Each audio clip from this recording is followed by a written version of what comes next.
हिंदुस्तान छोड़कर भागने पे मजबूर किया। उसी अखंड भारत के पत्थरों की जमीन अजमेर में बैठकर एक दुर्वेश ने, एक वली ने, एक मर्द हक आगाह ने महज अपने अखलाक की बुनियाद पर 90 लाख काफिरों को कलमा पढ़ा के बताया। 90 लाख किसे, हमसे एक सुन्नी नहीं बचाया जाता। हम एक सुन्नी नहीं बचा पा रहे हैं, लोग लूट लेते हैं, उचक ले जा रहे हैं। और मेरे ख्वाजा ने 90 लाख कुफ्र के दिलों में कलमे की रोशनी पैदा की। दुनिया हैरान है और कोई राइटर ये साबित नहीं कर सकता है कि ख्वाजा के हाथ में तलवार कोई दिखा सके। न बल्लम है, न बर्छी है, न बाले हैं, न तलवार है, न बंदूकें हैं। क्या देखा हमने तारीख के हवाले से? ख्वाजा के हाथ में टूटी चटाई है, लोटा है वजू करने के लिए, तस्बीह है अल्लाह के नाम की माला जपने के लिए, और दुर्वेशों की एक छोटी सी जमात है जो जमात से नमाज पढ़ती है। क्या दम था इस 40 टुकड़ियों के अंदर, 40 नफूसे कुदसिया के अंदर, जिसने अजमेर मोहल्ला की सरजमीन पर बैठ करके पृथ्वी राज को घुटने टेकने मजबूर कर दिया। पहले वली तो बन के बताओ। हम तो ख्वाजा के नाम की देखें साफ करते हैं, खा खा करके। इतनी हमारी ये तोंद शरीफ में मुर्गे, बकरे, कबूतर जने क्या क्या भर चुका है माशाअल्लाह। दम नहीं है।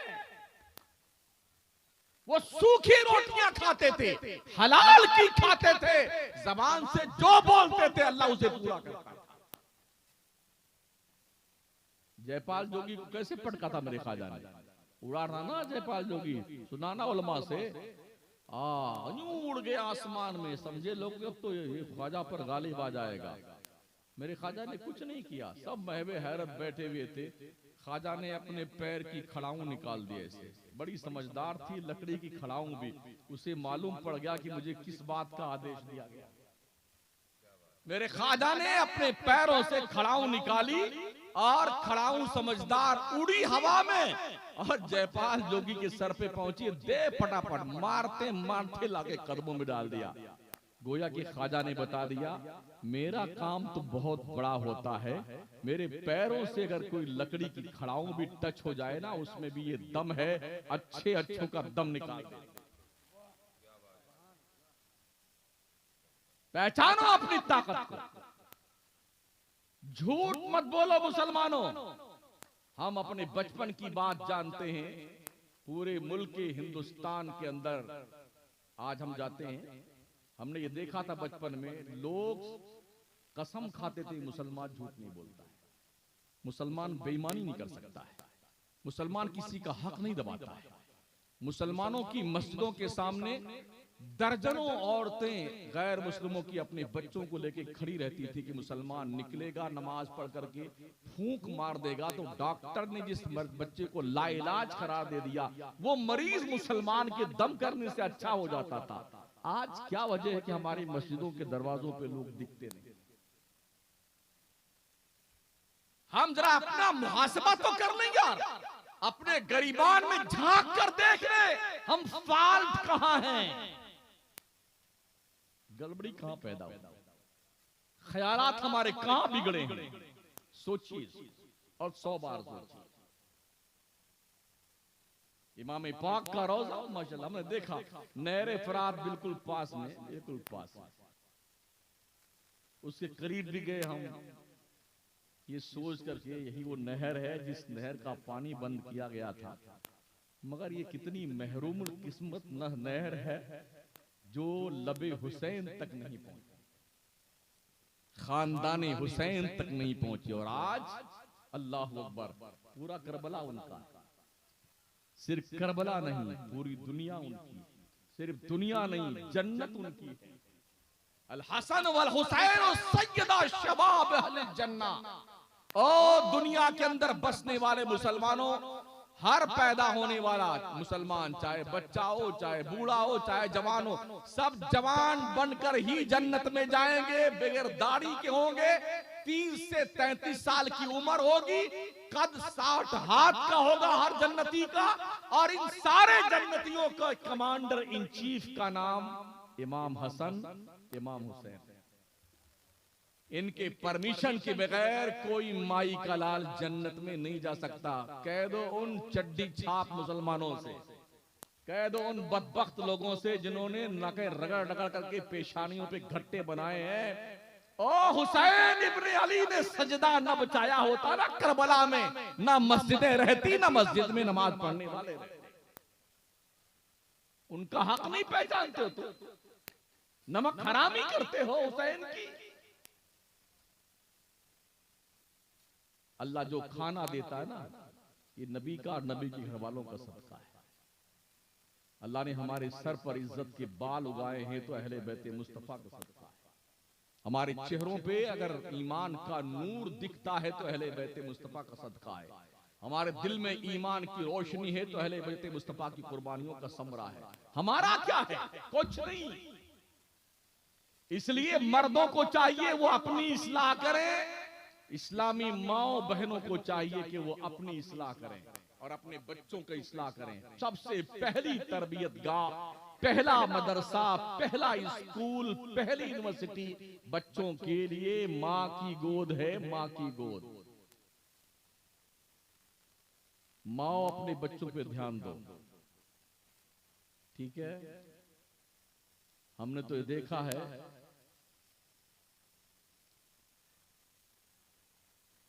इस पर मीडिया वाले क्या बखान करते हैं।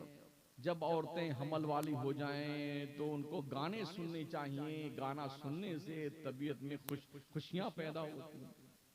जानते हो दुनिया ये चाहती है जैसे और सारे लोग मादर पिदर आजाद हो गए ना, ऐसे मुसलमान भी मादर पिदर आजाद हो जाए। आप देख लें आज की तारीख में जो बच्चा पैदा होता है ना, अभी 9-10 महीने का पैदा होकर के हुआ है ना, उसके सामने अगर आप म्यूजिक चालू कर देना तो वो 9-10 महीने का बच्चा यूं यूं करता है। हमने आंखों से देखा, यूं यूं करने की कोशिश करता है। ये प्रैक्टिस कहां उसने की? मां के पेट के अंदर। आप कहेंगे ऐसा कैसे हो सकता है? अगर ऐसा हो सकता है कि शेख अब्दुल कादिर जिलानी मां के पेट से 18 पारा हाफिज बन के पैदा हो सकते हैं, अगर कुतुबुद्दीन बख्तियार काकी मां के पेट से 14 पारा का हाफिज बन के पैदा हो सकते हैं, तो क्या बच्चा अगर मां के पेट में है और माएं नाच गाना सुनने की आदी बन जाए तो क्या बच्चे नचनिया नहीं बन सकते हैं? सोचिए और 100 बार सोचिए।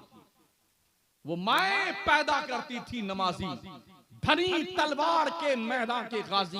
वो माएं जब भी लेती थी बलाएं, दिया करती थी बेटों को दुआएं। इबादत में कटे बेटा जवानी, शहादत पे हो आखिर जिंदगानी।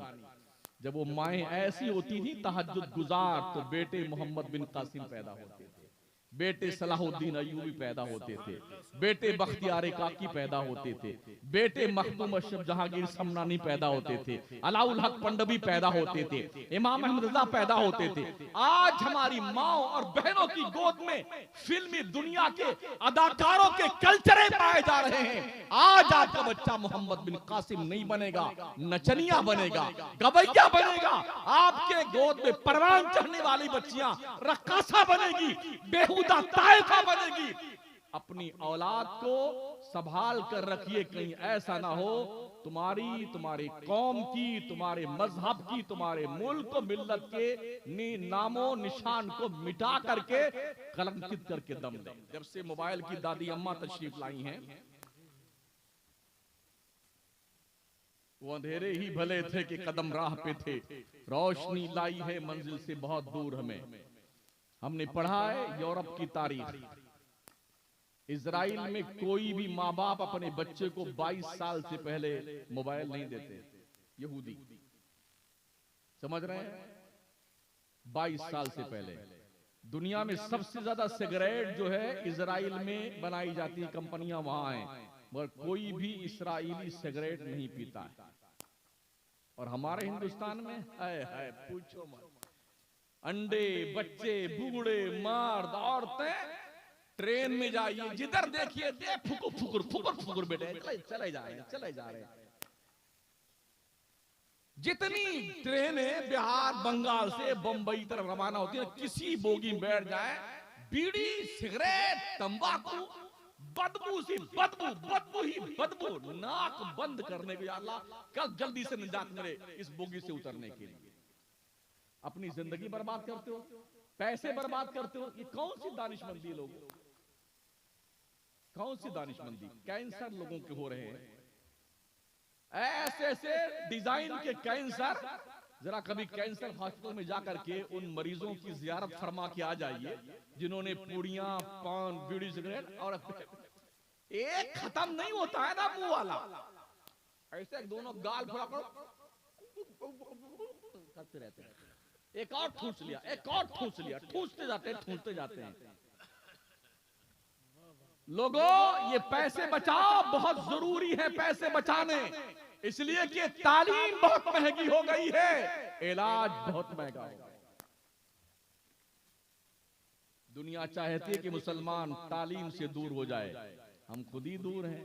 5वीं क्लास बच्चा पढ़ लेता, फिर माँ बाप धक्का मार के लुधियाना भगा दें, कमा के लाना, बंबई जा, होटल में चाय प्याले साफ करते रहना, कमा के ला।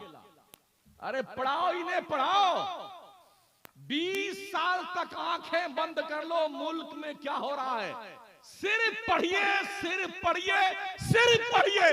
20 साल के बाद आप होंगे और सिर्फ आप होंगे। तालीम का दूसरा कोई विकल्प नहीं है। तालीम पैसों से नहीं खरीदी जा सकती।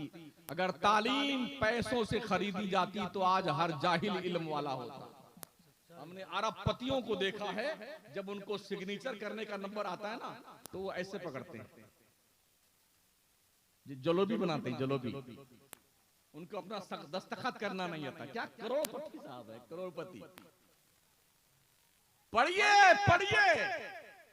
कुरान का सबसे पहला मैसेज जो 571 साल के बाद ईसा पैगंबर के आसमान पर उठाए जाने के 571 साल के बाद जब अल्लाह अपने मुस्तफा के जरिए से बंदों से मुखातब हुआ गारे हिरा में, तो फर्स्ट मैसेज इकरा बिस्मि रब्बिकल लज़ी खलक़।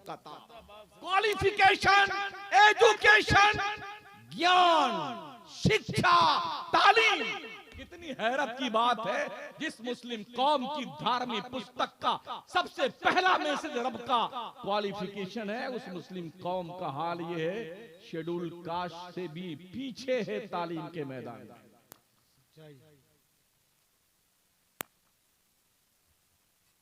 गलत तो नहीं कहता, इन्नल्लाह ला युगय्यिरु मा बिकौमिन हत्ता युगय्यिरु मा बिअनफुसिहिम। खुदा ने आज तक उस कौम की हालत नहीं बदली, न हो जिसको ख्याल आप अपनी हालत के बदलने का। बदलिए अपने आप को, अपने हालात बदलिए, तर्ज जिंदगी बदलिए। आधी रोटी खाइए, बच्चों को पढ़ाइए। ये मारहरा के सादात का सेंटेंस है। आधी रोटी खाओ, बच्चों को पढ़ाओ। मेरा कोकन भी जाना होता है, मुंबई में 4-5 जिले ऐसे जिन्हें कोकन कहा जाता है। कोहकन असल में है जहां से हापुस वापुस नहीं आता है, उस इलाके को कोहकन बोलते बोलते कोहकन से कोकन हो गया, जो हाथ ही ना वो गायब हो गई जी। कोहकन का मतलब होता पहाड़ खोदने वाले। हमने उन इलाकों को दौरा किया है। लोग अपने बच्चों को इतना पढ़ाते हैं, घर बेच देते हैं, दुकान बेच देते हैं, बाड़ियां मतलब बगीचे, काजू के बागीचे बेच देते हैं, और हापुस के बगीचे बेच देंगे। सब बेच करके बंबई में आकर के झोपड़पट्टी में रहते हैं। आज की तारीख में बंबई में जितने बड़े बड़े अस्पताल में सबसे बड़े बड़े डॉक्टर हैं, वो आपको कोकन के डॉक्टर मिलेंगे। मैंने उससे पूछा, यार तुमने सब बेच डाला बच्चे की पढ़ाई के पीछे?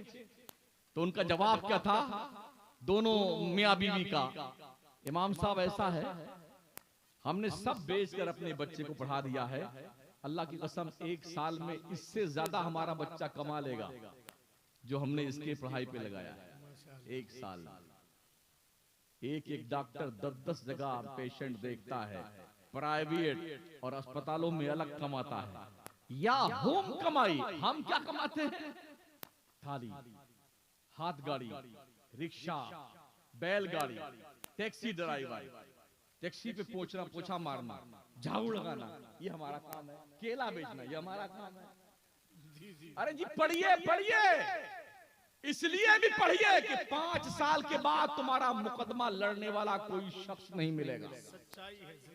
5 साल के बाद डॉक्टर मुसलमानों का इलाज करना बंद कर देंगे। जो सूरत हाल आंधी चल रही है, अपने डॉक्टर पैदा कीजिए, अपने इंजीनियर पैदा कीजिए, अपने बच्चों को क्वालिफाइड कीजिए, ग्रेजुएट कीजिए इन्हें, ताकि दुनिया की आंखों में आंखें डाल करके ये बता सके कि हम भी तुम्हारे बराबर खड़े होने की क्षमता रखते हैं।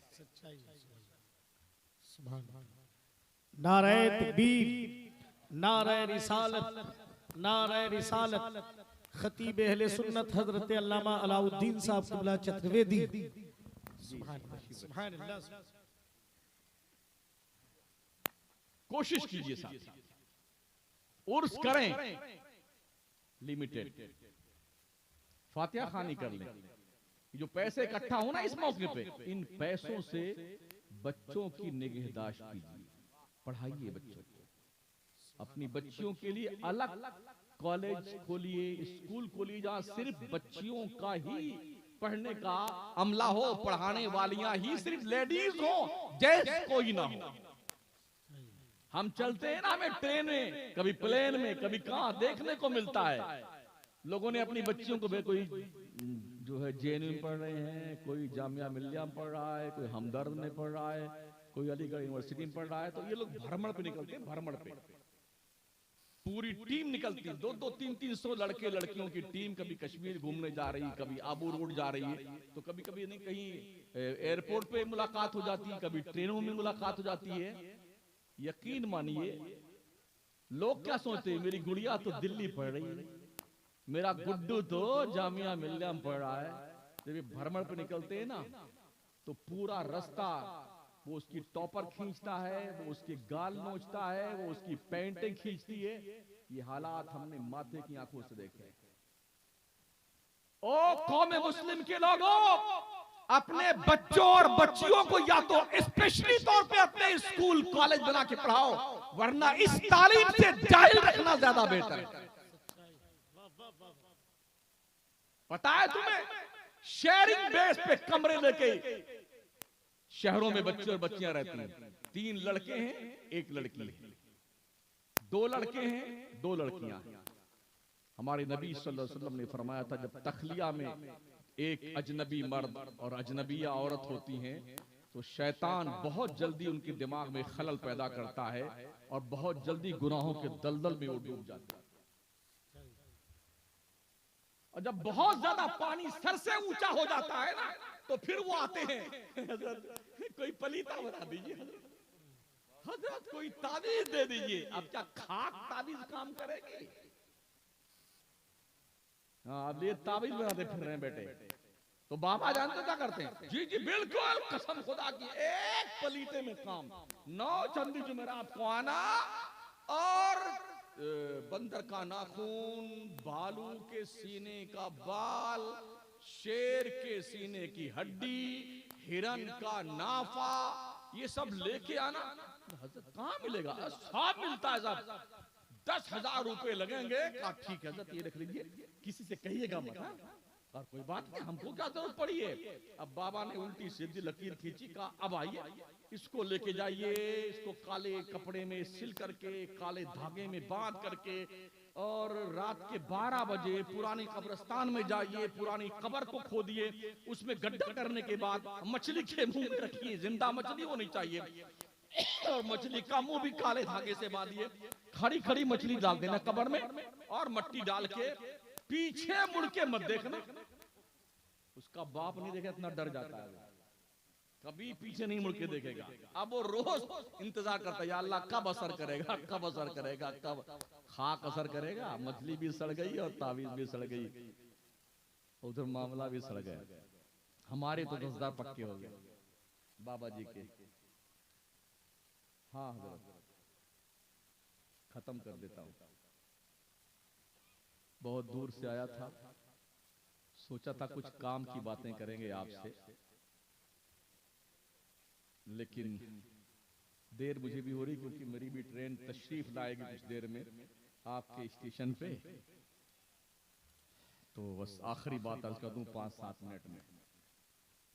नमाजें पढ़े जवानों, हर जवान ये सोचे मुझे एक जवान को रोज पकड़ के नए नमाजी को बनाना है।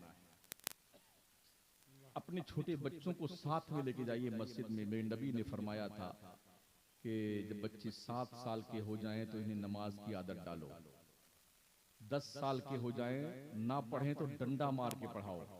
और जब बच्चे 10 साल के हो जाएं तो बिस्तर अलग कर दो। 2 सगे भाइयों को जिसकी उम्र 10 साल की 9 साल की हो, 10 साल की 8 साल की हो, 10 साल की 5 साल की, 2 सगे भाई को एक बिस्तर पे मत सुलाना। 2 सगी बहनें जिनमें एक की उम्र 10 साल की हो, दूसरे की 8 साल की हो, एक बिस्तर पे मत सुलाना। भाई बहन को साथ में मत सुलाना। ये नबी ने 1400 साल पहले तालीम दी। अखलाकी बुराइयां यहीं से शुरू होती हैं, जहां से आदमी की सीरत मुर्दार होना शुरू होती है।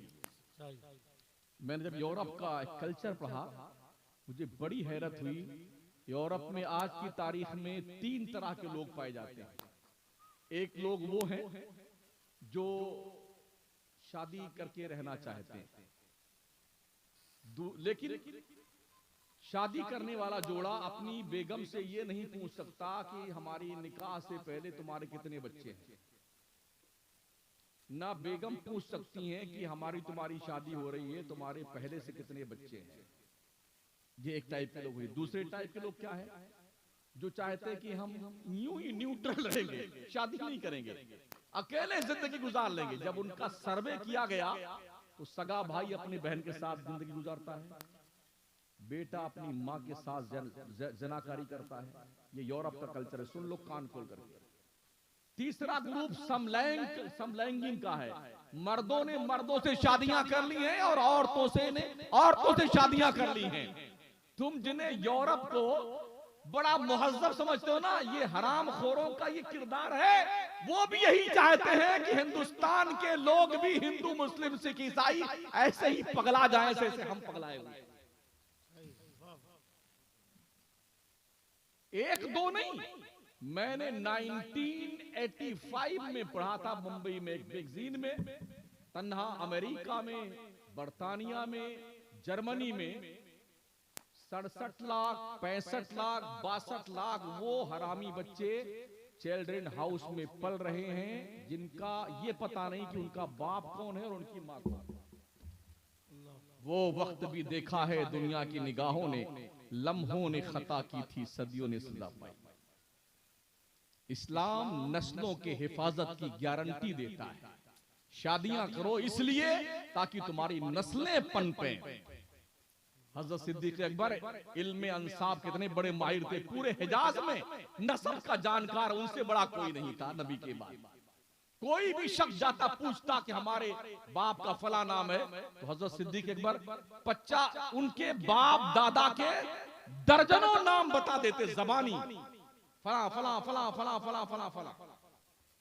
इस्लाम नस्लों की हिफाजत चाहता है, चेहरों का वकार चाहता है, मुआशरे में इज्जत देना चाहता है। कोई ये ना कह सके, इसलिए कि अगर कोई ऐसा बच्चा हो माज़अल्लाह खुदा ना करे कि वो कलंकित हो जाए, पूरा मुआशरा उसे बड़ी गिरी नजर से देखता है। इस्लाम इस बेराह रवी से बचाने के लिए निकाह का कॉन्सेप्ट देता है। जैसे ही बच्चे बालिग हो जाए पहली फुर्सत में शादी कर दो ताकि इनके कदम लड़खड़ाएं नहीं। फाइनल सेंटेंस, कोई मर जाए तो पहली फुर्सत में जितनी जल्दी हो सके उसे कब्र के हवाले कर दो। नमाज का वक्त हो जाए, हर काम छोड़ के पहले नमाज पढ़ लो। बेटी जवान हो जाए पहली फुर्सत में उसकी शादी कर दो। क्यों?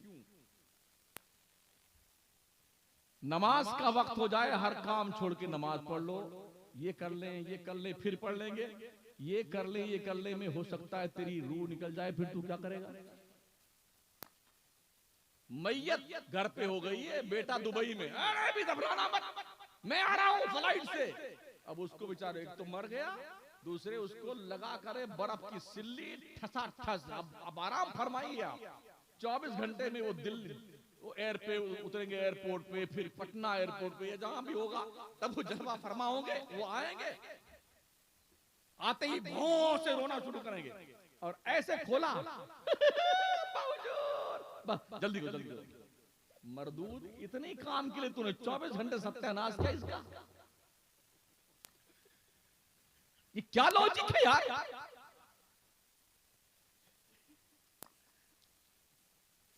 क्यों दफना दो जल्दी? नबी फरमाते अगर जन्नती है तो जन्नत से ज्यादा देर मुर्दे को दूर मत रखो,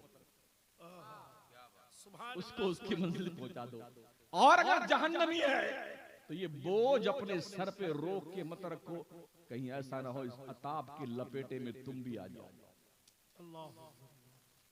इसलिए सिकंदरपुर के लोगों, अगर आप यहाँ कुछ ऐसा हो जाए ना, तो चाहे लड़के लंदन हो चाहे बरतानिया, तुम आते रहे ना, हम तो अब्बा हुजूर को ले जा रहे हैं।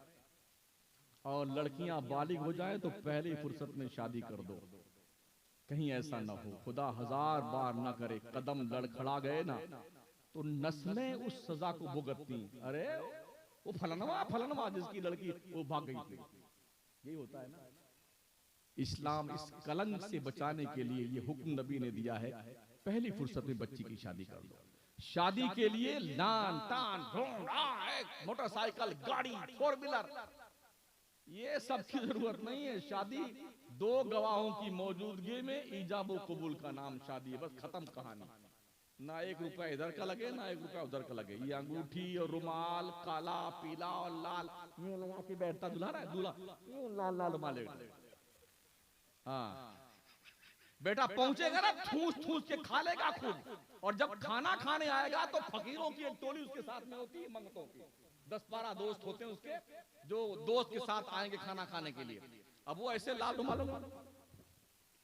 खाइए ना खाइए, तो वो जो मंगते होते हैं ना बगल में, नहीं अरे दुल्हन के अब्बा को बुलाइए, तब मालूम ये होता इसलिए बुलाया जाए इन भिखारियों को दक्षिणा दिया जाए।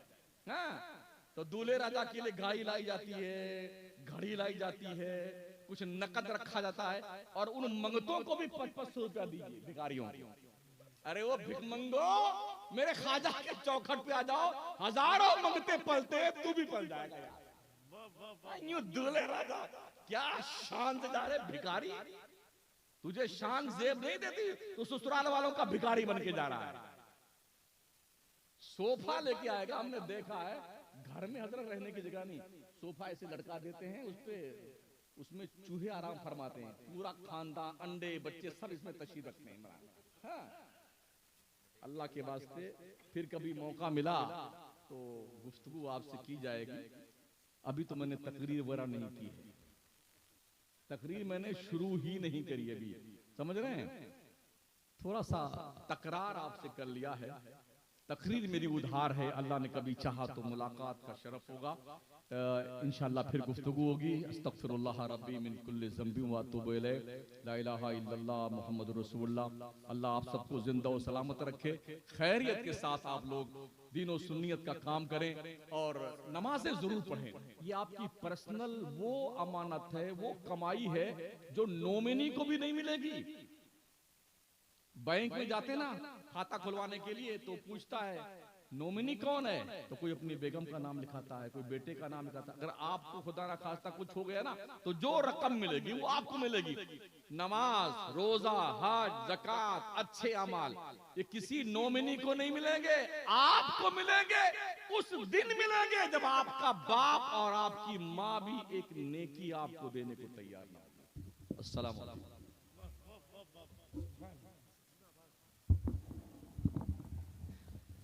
हज़रात, जमात अहले सुन्नत की मुमताज़